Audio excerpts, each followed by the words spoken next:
Pauline Butor, bonjour. Bonjour Rebecca. Merci d'être avec nous aujourd'hui dans Hebdocom. J-12 avant de prendre la tête de Mediamonks Paris, la filiale française de S4 Capital, le groupe de Martin Sorel. Ça faisait 5 ans que vous étiez chez Google en charge de la pub chez YouTube.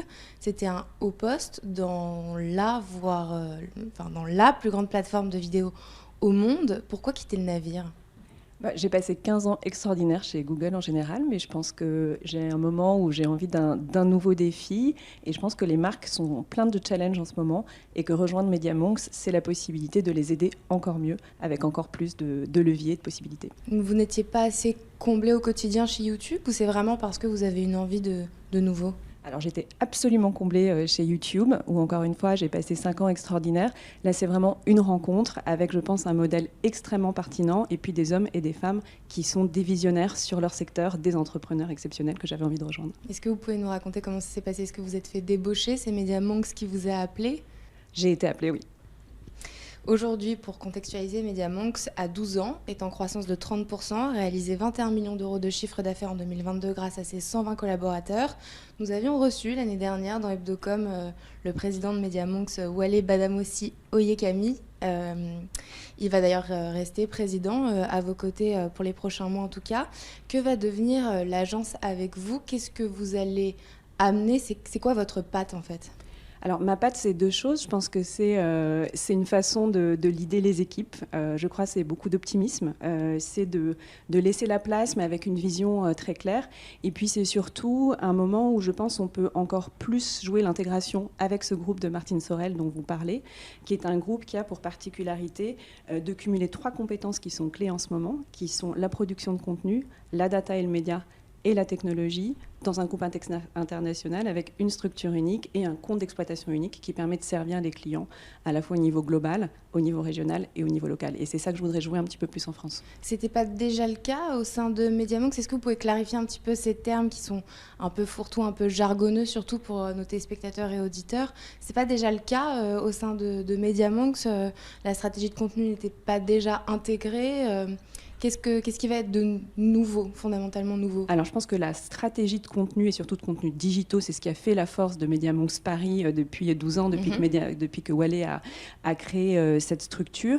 Là, je pense que ce qui est un petit peu moins le cas, c'est l'intégration avec d'autres compétences qui sont celles de la data et du média et de la technologie, ce qui permet vraiment pour des marques de créer à la fois, de faire de la production de contenu, mais aussi de la création de plateformes digitales, de services clients, avec l'intelligence artificielle au cœur. Et ça, je pense que c'est ça qui change la donne actuellement et qui rend cette intégration des 3 compétences non plus une source d'optimisation, mais vraiment quelque chose d'indispensable pour que les marques puissent produire des expériences encore meilleures aujourd'hui.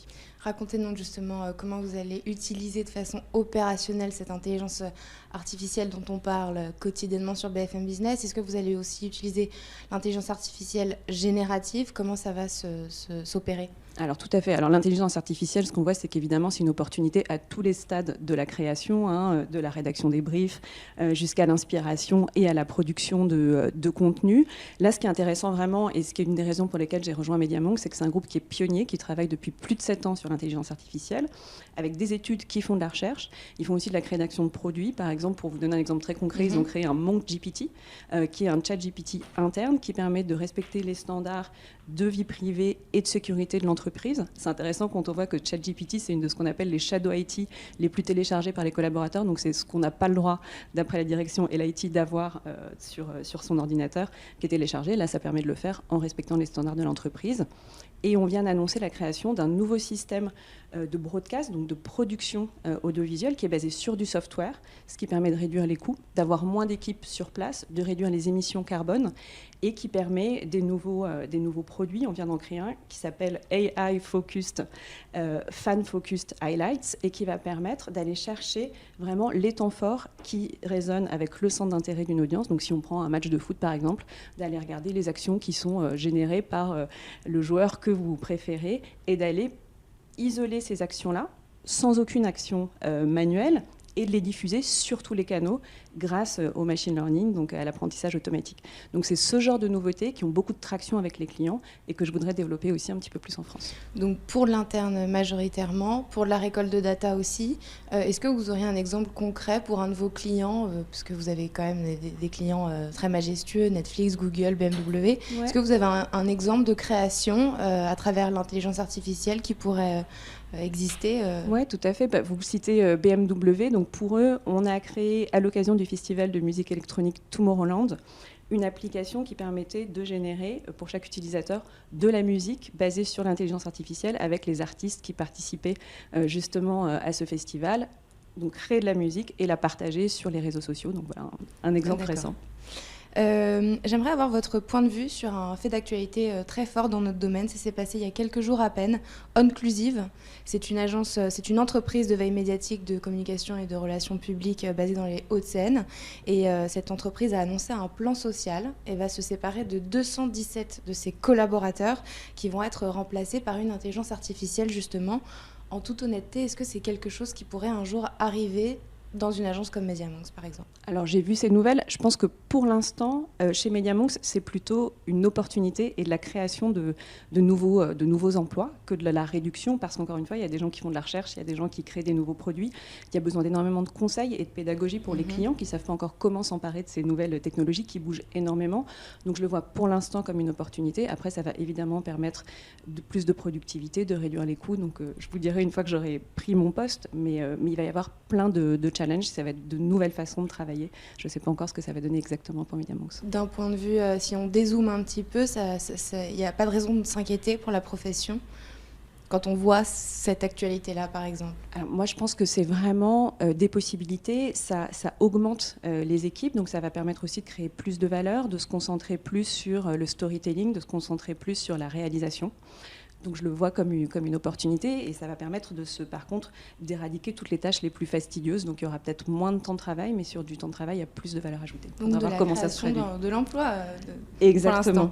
Donc parmi vos plus gros clients, je le disais, Netflix, Google, L'Oréal, France, Disney aussi, BMW.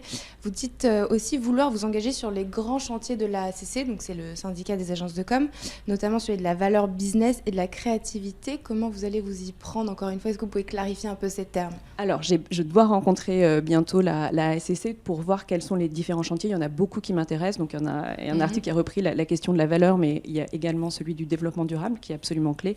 Et je pense qu'on n'arrivera pas à le traiter sans travailler avec toute l'industrie. Celui de la diversité. Il y a toutes les questions qui sont très importantes dans les agences aussi, de bien-être au travail, de pouvoir s'épanouir dans ces métiers-là. Donc, je verrai avec la ACC ceux sur lesquels je peux le plus me... Vous étiez d'ailleurs chez Google en charge de Women at Google. Ouais. C'était une entité qui développait la diversité dans la tech et notamment des femmes. Comment vous allez pérenniser ces valeurs-là chez Mediamonks dans votre première année, là, 2024? Alors, si je rejoins Mediamonks, c'est parce que c'est un groupe pour lequel ces valeurs-là sont clés et extrêmement importantes. La diversité, avec le premier objectif qui est d'avoir des équipes qui ressemblent, dans chaque pays où elle est implantée, qui ressemblent à la population où elle est implantée. J'étais très impliquée sur ces questions-là dans la tech, parce que la tech, ça dessine le monde de demain. Donc, évidemment, on a envie qu'il soit dessiné par les équipes les plus diverses, des hommes et des femmes, et aussi plein d'autres formes de diversité. Dans la communication, c'est extrêmement important aussi, parce que ça représente le monde, donc on a envie que ça représente le monde tel qu'il est. Donc la première chose, c'est de m'assurer que les équipes représentent en effet la société dans laquelle on vit. Ça sera la première chose. Pour terminer cette interview, je vais vous faire un petit questionnaire en rafale. Question courte, réponse courte. Très bien. Première question, si vous deviez faire un autre métier, lequel serait-il?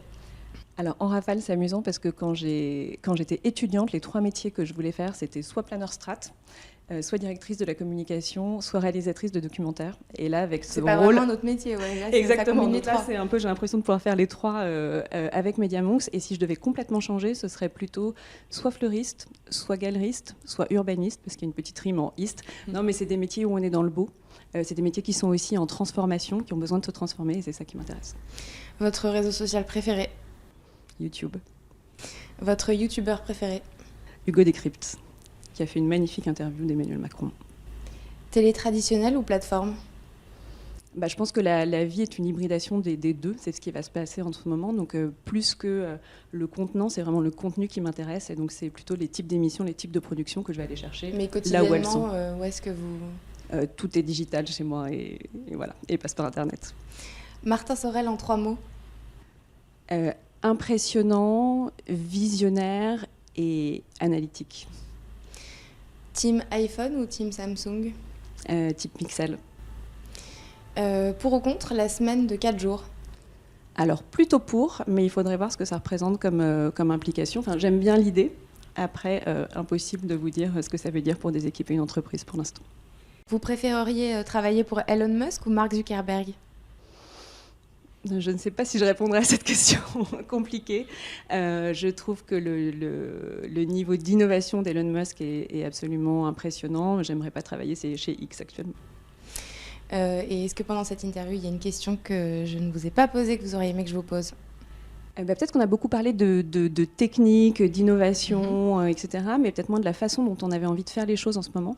Et je pense qu'on vit beaucoup de crises et qu'on doit essayer de faire les choses autrement. C'est pour ça aussi que je rejoins Mediamonks. Je pense que c'est un groupe qui est très ambitieux, qui est vertueux, qui veut faire les choses autrement.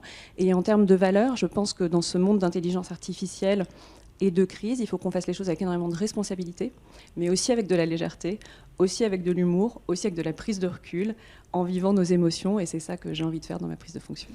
Très très bonne continuation. Merci Pauline Butor d'avoir été avec nous dans Hebdocom. Tout de suite, c'est Simon Tenenbaum qui passe en revue pour nous toutes les news d'Hebdocom. Hebdocom sur BFM Business.